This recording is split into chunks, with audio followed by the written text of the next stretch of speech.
सत्य और असत्य के परिणाम। संसार के सभी लोग सच्चाई की बड़ाई करते हैं।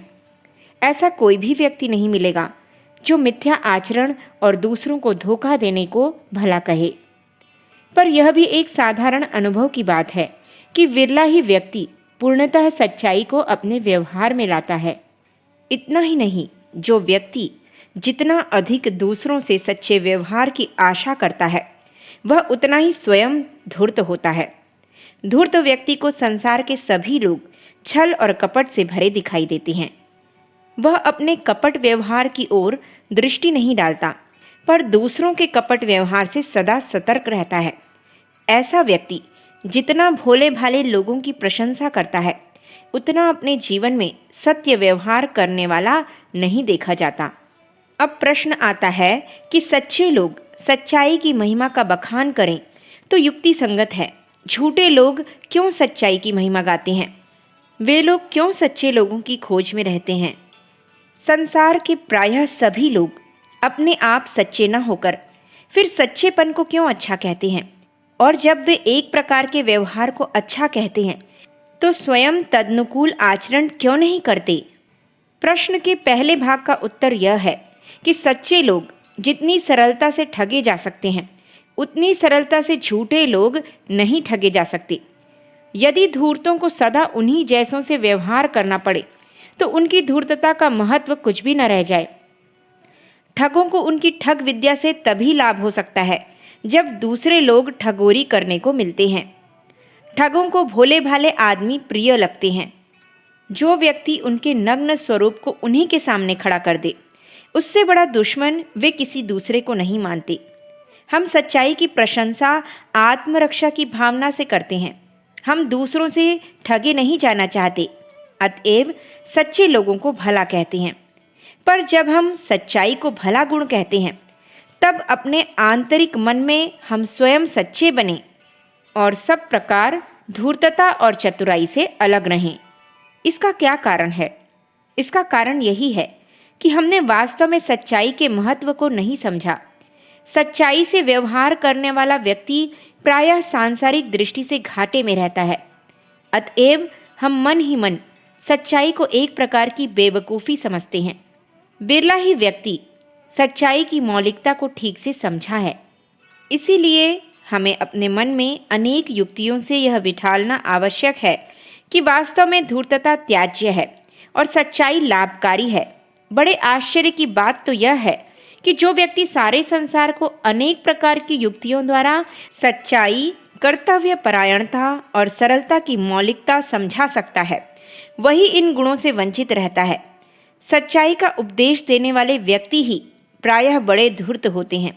जो बात तीक्ष्ण बुद्धि वाला व्यक्ति अनेक तरह से लोगों को समझाता है, ठीक उसी बात के प्रतिकूल उसका आचरण होता है। अतएव इस प्रकार के विद्वान से संसार के लोग धूर्तता ही सीखते हैं, न कि सच्चाई। वास्तव में ये विद्वान ही नहीं, ये तो परम मूर्ख हैं। तभी तो महात्मा कबीर ने कहा है, पंडित और मसालची इनकी ये ही रीति, औरन को करें चांदनो, आप अंधेरे बीच। सच्चाई का वास्तविक पुरस्कार क्या है, यह जानना एक दिन की बात नहीं। सच्चे काम का फल अच्छा रहता है और झूठे का बुरा। यह जीवन के अनुभव के पश्चात किसी किसी व्यक्ति की समझ में आता है। झूठाई से मनुष्य को तत्कालिक लाभ की संभावना रहती है। यदि किसी लड़के ने अच्छी तरह से अपना पाठ याद नहीं किया है और नकल करके परीक्षा में उत्तीर्ण हो जाता है, तो वह नकल करने के सुअवसर से लाभ क्यों न उठावे? यदि वह लड़का नकल करने के मौके को काम में नहीं लाता, तो उसे एक पूरे साल पुरानी कक्षा में ही ठहरना पड़ता है। ऐसी सच्चाई से क्या लाभ जिससे जीवन बर्बाद हो? ऐसे गुण से क्या लाभ जो मौत को आमंत्रित करे? इस प्रकार के विचार मनुष्य को झूठे व्यवहारों में प्रवृत्त करते हैं।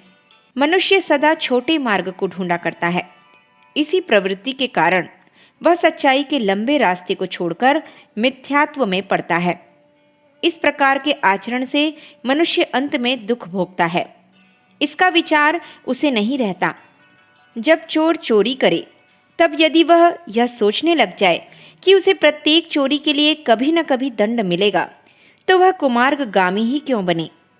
मनुष्य को अपने कृत्यों के प्रति सन्निकट के निष्कर्ष ही दिखाई देते हैं, उसे अंतिम परिणाम दिखाई ही नहीं देता। इसीलिए वह अपने को लालच से नहीं रोक पाता। जिस मनुष्य का हृदय विशुद्ध है वह प्रत्येक काम के शुभ और अशुभ परिणाम को तुरंत देख लेता है। प्रत्येक मनुष्य का स्वभाव दो प्रकार की प्रवृत्तियों से मिलकर बना है। एक उसे स्वार्थ परायण बनाती है और दूसरी उसे परोपकार में प्रवृत्त करती है। ये दोनों ही प्रवृत्तियां समान रूपेण प्रबल हैं।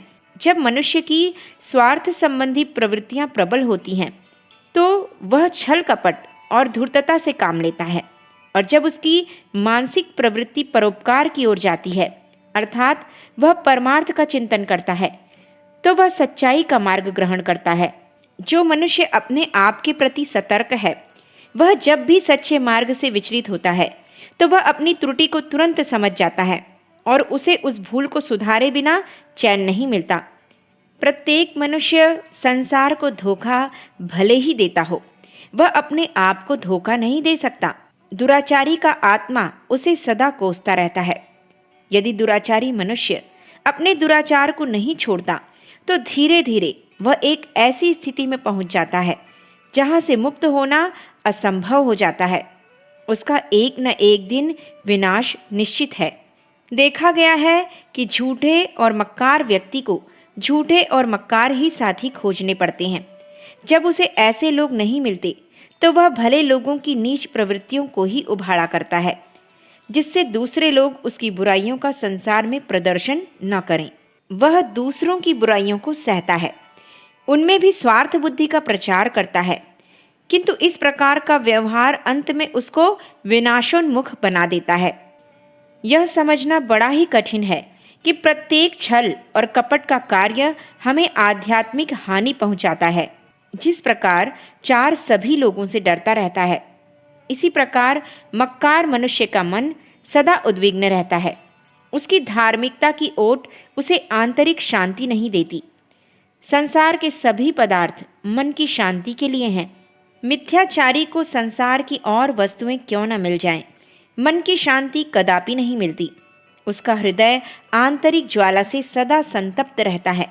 जब इस तरह दिन प्रतिदिन के व्यवहार से उसका आध्यात्मिक बल नष्ट हो जाता है तो फिर उसका बाह्य जगत में भी पतन हो जाता है।